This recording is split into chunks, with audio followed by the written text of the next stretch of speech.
Roach Farm and Garden is a fun and festive place to shop this fall. If you like to hunt, look no further. We have the best in food plot seeds, deer feeders, stands, and camouflage. Not to mention the latest in high-tech hunting accessories. Check out our line of Drake and Carhartt clothing along with Georgia boots, including the best price on snake protection boots anywhere. Science Diet pet foods, garden seeds, wheat straw, dog houses, and Holland grills. We have the stuff you need for a festive fall season. Roach Farm and Garden, serving you in 2 convenient locations.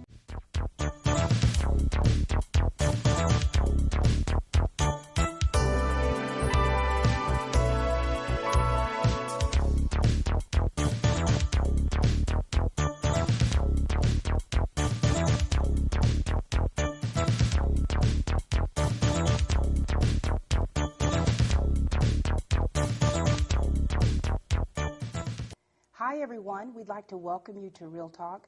I'm your host, Pat Terrio, and it is Breast Cancer Awareness Month, and we definitely want to have some guests here that's going to talk to us about their experience, the journey that they took when they were first discovered that they had breast cancer. We've got some wonderful ladies here from Sisters of the Heart, but before we introduce you to the first one, I want to tell you a little bit about a friend of mine. Her name's Kyla Winterly. You know, I've been an Army wife. I was an Army wife for 20 years, and in the military, we wives usually always try to stick together. Unfortunately, I wasn't able to be with my friend Kyla when she first discovered that she had breast cancer. I spoke with her on the phone, and I had her write a little something so that we could share with you all today. And these are her words. My cancer was found on a routine mammogram. I missed my annual physical when I turned 40 because of working extra shifts as a nurse and going to grad school full time. I had a clear mammogram at 38 and felt confident that I was fine missing it for a year. I decided turning 41 was going to be the time to lose weight and be proactive about my health before menopause. The week of my birthday, I had my mammogram. When they called for a second look, I was nervous. When they added an ultrasound, I knew. It took a month to get the biopsy. It was not a great way to spend my birthday or the Christmas season. I started taking more pictures with my kids and shedding all things that didn't involve my kids. The surgeon couldn't even feel the tumor. It was going to be an easy road, they said. I was confident in my choice to have a bilateral mastectomy. I didn't want to worry about future mammograms. If I was going to have a breast cutoff, might as well get a new perky set. The surgery was more painful than I expected. I had drains for weeks, pain from the temporary implants, and severe neurological pain in my arms. The cold winter temperatures made my skin feel like it was burning. The bad news, the cancer made it to my lymph nodes. I had more surgery and more drains. I wasn't allowed to lift my arms at all for 6 weeks. I had drains for a total of 8 weeks. The second surgery fixed my severe nerve pain and replaced it with numbness in one arm. The results from the second surgery showed extensive cancer in my lymph nodes in my armpit. So more testing was needed to show how far the cancer had spread. I was classified as a 3C. The cancer was not in any other organs, but it was in my lymph nodes in my deep part of my chest. Chemotherapy and radiation was necessary. It took 3 months from my mammogram to know how involved it was and what our full treatment plan was going to be. 3 months of anxiety, 3 months of tears, and 3 months not knowing if I would see my children graduate. But having a plan helped. Starting chemotherapy was relief in a way. I felt like we were attacking the enemy in my body and not just hacking away at my body. Chemotherapy was hard. Food was an issue. I couldn't taste anything. I had a pharmacy of drugs for every side effect. My hair falling out by handfuls was surreal. My wig didn't feel comfortable. My nose dripped constantly. I didn't sleep well for months. I still don't. Just when I would start to emerge from the worst side effects, a new round of chemo would push me under. But then it ended. I moved to Hawaii as my husband was reassigned for his job. While finishing chemotherapy, we staged and sold our house, packed up and lived in hotels and bounced around to family, and I finished my graduate program. There were everyday joys, big events didn't even seem big anymore. I love seeing my kids get off the school bus and give me a smile. But I didn't even go to my graduation after 2 very long years of school because I could barely walk up the stairs without needing a rest. I finished radiation treatment in Hawaii. The peeling skin and daily inconvenience didn't seem so scary after everything else. After almost a year since my mammogram, I should feel confident I am cancer-free. I don't. I don't know if I ever will. There are no tests for me to make sure the cancer is not back. I have to wait until I have some more symptoms, and then we can check. So I take my tamoxifen every day to prevent the tumors from going back, and I hope and pray. I look forward to getting my implants next year, but I have to wait for that, for my skin to heal from radiation. Maybe then I'll feel new again, changed, ready for the next chapter in my life. But today, I'm hugging my kids. Maybe 42 will be better. That was my friend Kyla.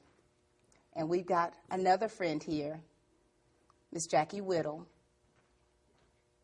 with us today from Sisters of the Heart. Hi, Miss Jackie. Hi. You heard the story. Yes. What did that bring back for you? What did that remind you of? Well, my story is not quite that detailed. Mm-hmm. I was diagnosed with cancer when I was 58. Mm-hmm. Mine was found through a regular mammogram. Mm-hmm. And the surgeon said that he really didn't, he was surprised that the radiologist even found it. It was such a slight change from the mammogram from the year before. So within a year? Within a year. And it wasn't anything that you could feel or touch. It was just a slight change on the mammogram. A slight change that changed your life. Exactly. But when I was told that I had the cancer, I sat in the doctor's office and I cried. And I cried. Yeah. And he said to me, he said, I know that you're not going to remember a thing that I'm saying to you now, but when you get home and you have questions, you call me back. And I left out of his office. I went to my car, and I thought, I am not going to do this anymore. Wow. The Lord is in control. He is going to take care of this situation. And I'm not going to worry about it. And I just kind of dismissed it from my mind.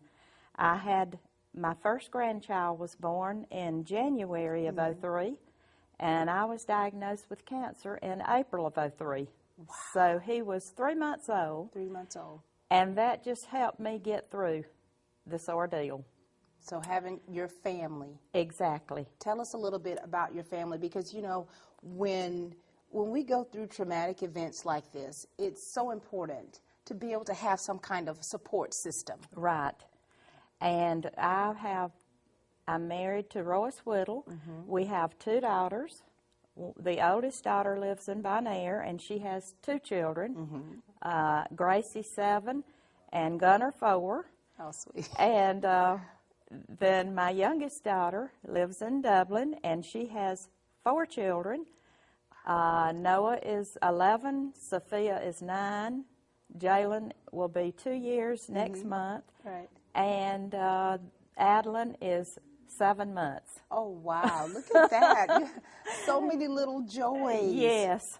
And so when you first found out that you had cancer, your grandbabies, your family, were like a saving grace for you. Right. That's really what kept my mind off of the cancer. But I'll never forget the day that I was in the room waiting to go in for surgery. The surgeon did a lumpectomy. He was going to do a lumpectomy, hoping that he would get all of it. And I lay there on that bed, and I thought, you know, I wasn't even worried. I was just as calm as I could be. Wow. The Lord had just given me a peace about it, and I wasn't nervous at all. At all. Wow. He did the lumpectomy. When the report came back, he didn't get all of it. So I had to go back 2 weeks later and have a mastectomy. You know, that had to have been hard. It was, but for some reason, I mean, I just had a peace about yeah. it because I knew that God was going to take care of it, and He did. It was a grade 1, and so I didn't have to have any chemo. Wow.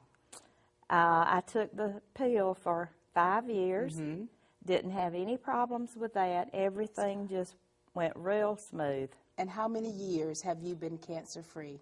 11. 11 years. Yes. That is such a blessing. Yes, it is. And you know, you had a peace that surpassed all the understanding. Right. All the understanding. So now, here you are. It's been 11 years. What do you do differently, or what do you do to really try to encourage others concerning your journey? Because all of the journeys, as you know, and as you're going to find out here when you meet the other ladies, all the journeys are different. Right. So what do you do to help others? The main thing, I think it is very important to have your mammogram every year. Right. Because that's the way mine was found. And it was found at such an early stage until that's why it was such a success. And you know, they say early detection definitely is the cure as far as to Exactly. really, and you know, so my friend, how she thought it was, you know, she missed her first annual physical, you Right. know, and you say the second time you went from last year, it was just a slight change. Right. Such a slight change until, like I said, the surgeon said it's a wonder he had even seen it. Found it. Yes.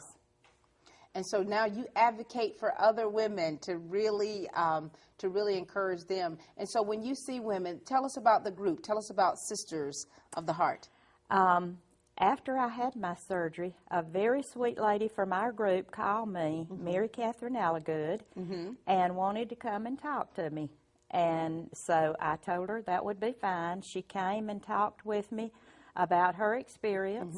And then she told me about the cancer support group, the Sisters of the Heart, and invited me to join them. I did, and it is a wonderful group.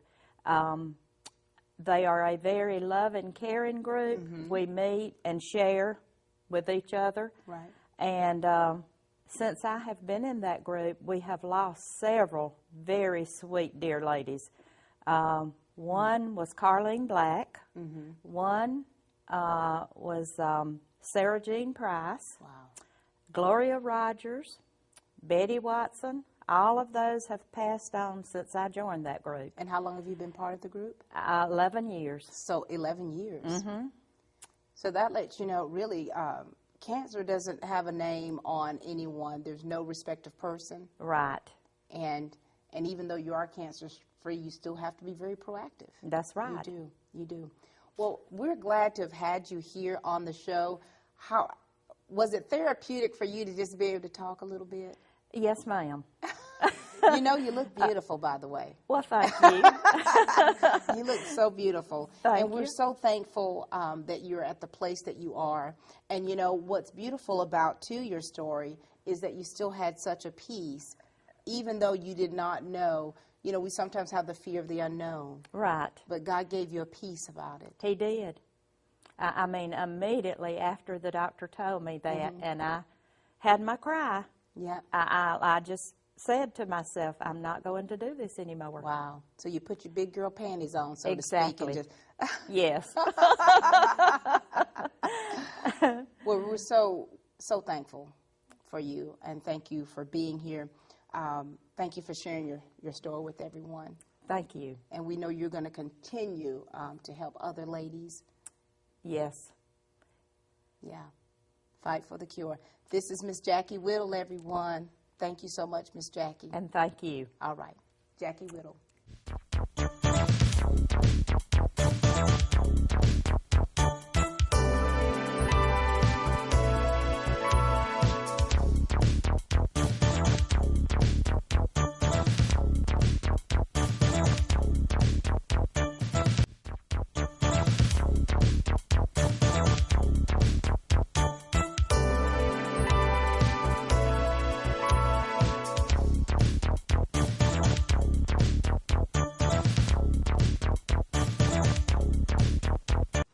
All right, we've got another beautiful young lady with us here, Miss Shirley Morris. How you doing? I'm doing great. How are you? Doing very well. Wonderful. This is just the atmosphere in here today is just so sweet. And Wonderful. we're glad to have you here, and we want to talk to you a bit. You tell us about yourself, and then we'll segue into you talking to us about your journey. So tell us about yourself and your family. All right. I'm married to Dual Morris. I have a daughter, Sherry Morris, Sherry Bachman now, a married mother of a little 7-year-old grandson that we were blessed with after this journey of mine that I will share with you. And he'll be 7 December the 1st. December 1st. December 1st. December 1st. All right. Now let's get into how did you first discover?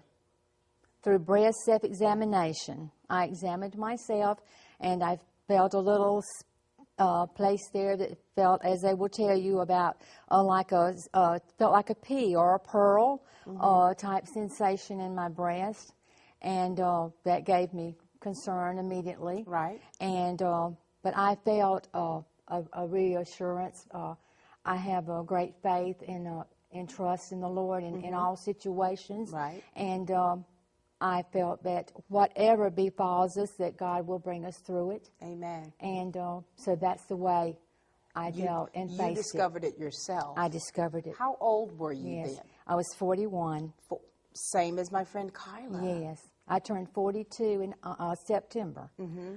So shortly after that, I turned 42. And so when they tell us, that it's important to take the self-breast examination, Yes. sometimes people take that very lightly, Yes. and even when they're doing the instructions on how to do so. Right. But you found it. Yes, I did. And so what next? And it is important when you do breast self-examination that you do know the right and proper technique, and there's help out there Right. to be had in that way so that you will know and have the knowledge of how to do it correctly, because it is very important. Right.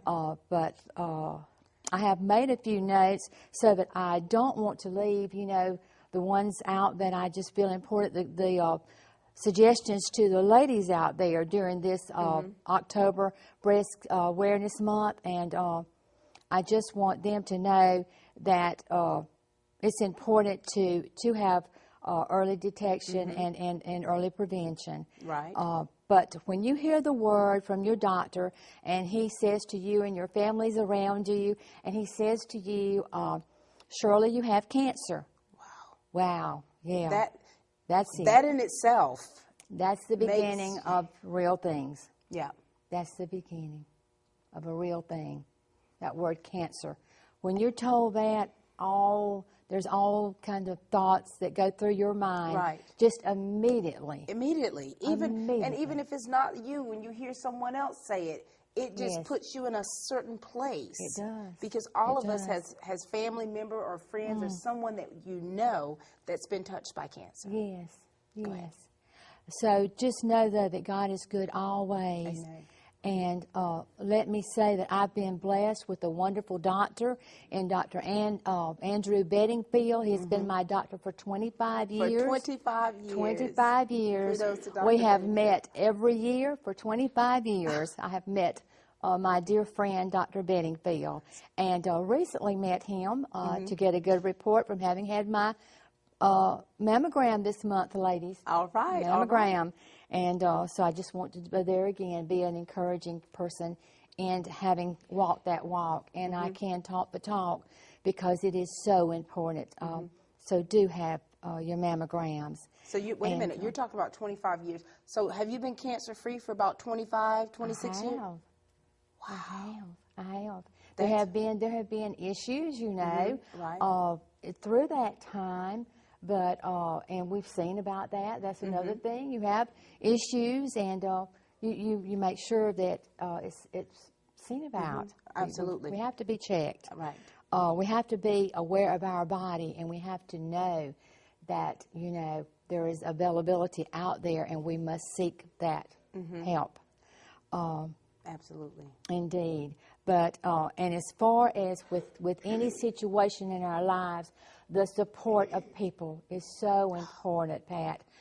Your family, your friends, your church family, your prayer warriors out there, because I'm a firm believer in that prayer is the beginning of the healer. Absolutely. It is everything.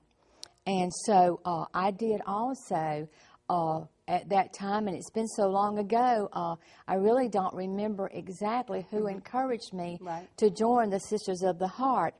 But I remember way back when we started the Sisters of the Heart, and we were a very small group. And as my friend earlier spoke, Jackie was speaking of those that we've lost, and there have been several that we have lost. But in losing them, let me say that they were definitely survivors, because they were so strong and so encouraging to those of us that are still here and present. They were just wonderful. So they left a wonderful mark on every one of us, yes, as survivors. They did indeed. And that's so beautiful and so important, because when you go through something so devastating, and to have the group that you all have, and you have lost some, but they never stop fighting. Never. Never. They never stop fighting. Never, never. And so I just want to encourage, if you need to be a part of a group that is ready, willing, and able to talk to you, share with you, if you need to cry, if you just need some guidance, if direction on how to receive certain materials that sometimes prosthesis, if you could choose that, or reconstructive surgery, if you so choose that. There is direction in our group, because so many of us have been, we've been through that, so we can help you to direct you to someone that will give you exactly what you need. And who should they contact? And our leader is Macy McClendon.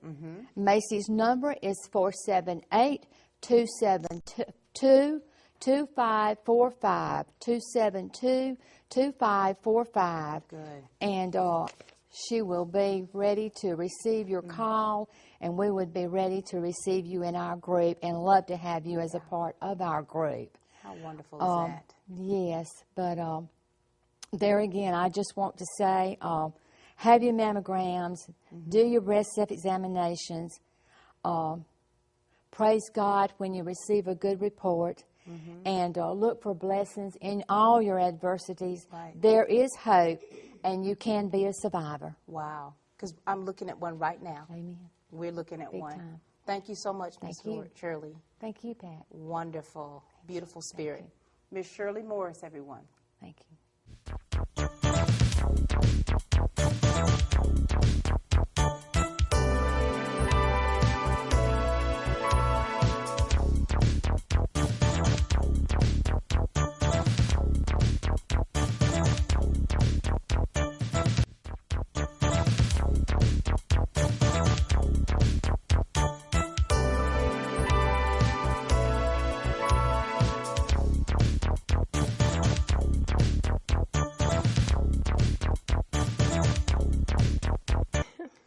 This has been such a special show, and just speaking with these ladies have touched my heart so dearly. And I keep saying this, that it's so peaceful being up here speaking with them, because they're talking and speaking with such wisdom and such faith that is so important for every battle that we go through. We've got Miss Angela Anderson here with us, another sister of the heart. How are you? Fine, and how are you? Very good. We just found out that we know each other. Yes. The whole family. Know each other. All right, but let them know, Angela, a little bit about you, and then we're going to talk about your story. Okay, my name is Angela Anderson, and I'm married, and I have 2 children, 2 boys, and I also have 2 stepchildren, and I have 7 grandchildren. So these are all grandmas we're talking to today. Yes. I've just all grandmas. They don't look it, but they're all grandmas. And so talk to us a little bit, and you talk as candidly as you'd like about your story, okay? Okay. Like everyone else, my story is different. I was diagnosed at 37 years old by finding the lump myself. We was on my way to see my grandmother in Miami, Florida, which was in the hospital. So when I found the lump, I immediately saw my doctor, and he told me that we was going to do a biopsy. So we did, after we got back from the trip, we did the biopsy. A week later, he told me it was cancerous. Whoa, whoa. 37 years old. I was 37 years old. Going to see your grandmother. Was she ill? She was in the hospital with a broken hip. And you found a lump. Yes. A week later, Yes. you get the C word. Yes. What was going on inside of you when you heard that? Well, actually, my doctor was out of town, and when he told me that I could call the office for the results, and the doctor that was on call, he asked me would I rather come in, and I said, well, no, just go ahead and tell me. So he did just that. So I received it on the phone. When I received it, I immediately thinking cancer. Everybody thinking the word cancer, you just Right. you're doomed. That's a death sentence. Yes. So I was excited and anxious and just so many different feelings going on. So I couldn't rest until I called my husband. Right. And when he came home and I told him, and he was going like, it'll be okay, we'll get through this. And I'm going like, yes, it's going to be okay, because like the other women, it's my faith in God. It's what helped me. And I had a supportive family. So I went through that process, but I can't quite remember. I just had so many different feelings going on. Yeah. But like I said, I had so much faith in God, though, and that he would pull me through. And faith, all three of you are talking about faith, and sometimes you don't realize how much faith you have Exactly. until it's tested. Exactly. Until you're put in a position to where there's nothing you can do But to help. change Right. the outcome without having faith to believe. Exactly. And so your journey, did you go through chemo? Did you go through radiation? Yes, I did. I was, after receiving the news, my doctor, he gave me my options whether to have a lumpectomy, but for my best interest, he said that a mastectomy would be better for me. And I trusted him because my doctor also spoke the word of having faith. Wow. So after, when he told me, excuse me, that his hands and our prayers would heal me, we would get healed. I mean, I couldn't do anything but come to calmness. I did, and after I did have the mastectomy, my family was there supporting me, and I heard Miss Marks was talking about her experience in faith, and I received my calmness and confirmation more when I was in the hospital one day, and I didn't tell my husband or anyone else for a long time. I was laying there, and I heard everybody talking. I had visitors to come see me, and they was talking, and I had my eyes closed. They thought I was asleep, but I wasn't. So when everybody left the room, I immediately looked towards my left side, and it just appeared to me, I saw the face of Jesus, and it was just like, after that episode, I was like so calm, and I was real confident that he was taking care of me. There's that peace that surpasses all understanding, where you had a visitation. Yes. To let you know, Yes. Angela, That everything was okay. you're going to be all right. Yes. And to have that kind of peace, no one can give it to you. No. And so this was necessary Yes. in order for you to make it through. And your family was there for you. Yes. I call it my journey. Right. It was a journey that I myself had to face. And I remember my cousin telling me, he said, God didn't give it to anybody else but you, because he knew that you was, even though it was for you, it was for us too. Right. So, and in the midst of all that, my grandmama passed. I was unable to go to her funeral. So after an episode of spending a couple of weeks a couple of days in the hospital for infection, I went on to take my chemo, and that was real rough. It was just hard. But there again, I had that peace and understanding that everything would be okay, because I had stories of friends that who didn't make it. Right. They was diagnosed the same time I did, and they passed on. So I knew God was keeping me here for something, to share my testimony, and that's what I do. Yeah. I have no problem with sharing my testimony. He's got his hands on you, Angela. He's got his hands on you. He does. And we all have journeys that we have to travel. Sometimes we don't necessarily want to have to, go on that journey, but it is for purpose. Yes. And not just for us, but for others. And here you are. you're living, you're breathing, you're sitting here and being able to talk about your journey. Yes. Not only is that healing for you, but that's healing for somebody out there who may be experiencing something, whether it be cancer or any other thing that causes an angst within themselves. And you all have talked about the peace that surpasses all understanding. And it does. Yeah. Yes. And so we're so thankful that you are here, Yes. that you are yet alive, yet among the land of the living, to be able to encourage someone else out there. Yes. Thank you. Thank you. Thank you very much. for having me. Ladies and gentlemen, you've heard from 3 amazing women and also from my friend Kyla about their journeys, just a little piece, a snippet of what they have experienced. We know there's others out there that are experiencing some of the similar things that they are and have and possibly will. But we encourage you all to keep the faith and to also make sure that you are getting those examinations early, and that women, you are checking yourselves. And it's not just with women, but also with men. We all have to do those self-care things. Yes. So thank you all so much. Thank you, Miss Jackie. Thank you, Miss Shirley. And thank you, Miss Angela, for being with us. Thank you. These are the beautiful ladies of Sisters with a Heart. Thank you all so much for watching Real Talk, and please keep watching.